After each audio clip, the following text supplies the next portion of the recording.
All right, everybody, let's be honest. There's so many changes happening in our world right now. Many of us have trouble adapting. I don't know about you, but sometimes I do. So here to arm us with ways to get our mindset for change is communications expert and founder of The Power of Body Language, Lisa Mitchell. Lisa, you know I love you. Thanks for joining Indy Style this morning. Hey, Anessa, nice to see you. It's good to see you. Okay, so this is such a timely topic. What are some ways that we can help embrace change, and how do we do that with our body language? Yeah, well, a lot of it is really because our external kind of body language and communication cues come from our internal feelings. A lot of it is really, when it comes to change, it's knowing how to be proactive versus reactive. So you may not have all the details. I know right now a hot topic is around, what's going on with going back to school and kids sports, and there's a lot of unknown in your household. But there are some things that you can plan for now. There are situations and scenarios that you can start making a plan around, or getting kind of contingency plans even, because what we don't like is when we feel surprised. Right. Or when we feel acted upon and then we have to react instead of being able to plan more proactively. So looking at the scenarios, making kind of some educated guesses and putting some plans in place, even if they're temporary or subject to change, can give you a little bit of peace around the change that you're facing from that perspective.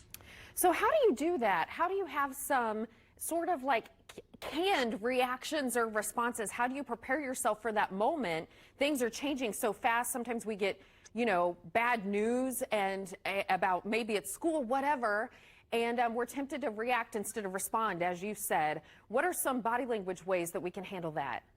Yeah, well, the best thing you can do is really stick to what works for you now. So if you know that there are certain things that trigger you or get you upset, if you have positive habits or positive practices that can kind of help you contain that and get a little bit more control over that, really anchor into those positive habits. So for a lot of people, if you have a morning routine that works for you, even if the time frames are changing a little bit, especially as we look at this kind of back to school schedule, keep your routine, even if it's an hour earlier or an hour later. If journaling helps you kind of feel centered or feel ready and prepared to face your day, keep the positive habits. That can be everything from getting your workout in daily, even if you have to shift maybe the time of day or the location that you're working out.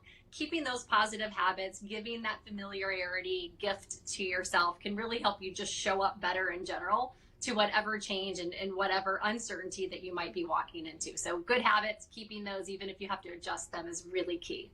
Yeah, so it sounds like that helps make a good foundation.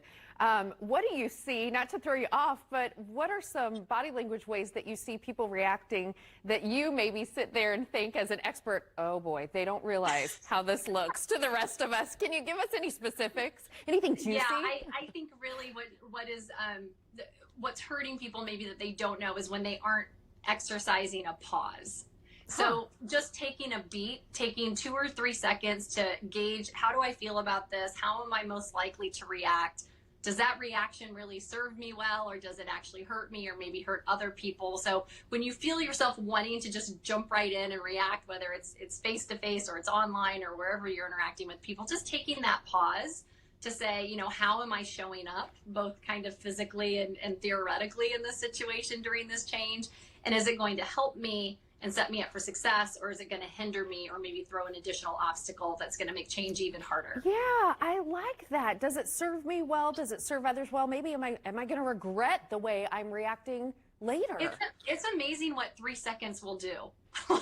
Oh boy, Lisa, I needed that. 3 seconds. Everybody has 3 seconds, right? Right, sure. And most people don't even notice that you're taking a pause, but you don't have to instantly react, and you're going to be served much better if you're a little more thoughtful about it. Awesome. Lisa, thank you so much for this timely information. Remind us where we can follow you. PowerBodyLanguage.com is the best place to find me. Love it. Power Body Language, everyone. Go follow Lisa. Get some more great information. We'll see you, Lisa. Have a great day.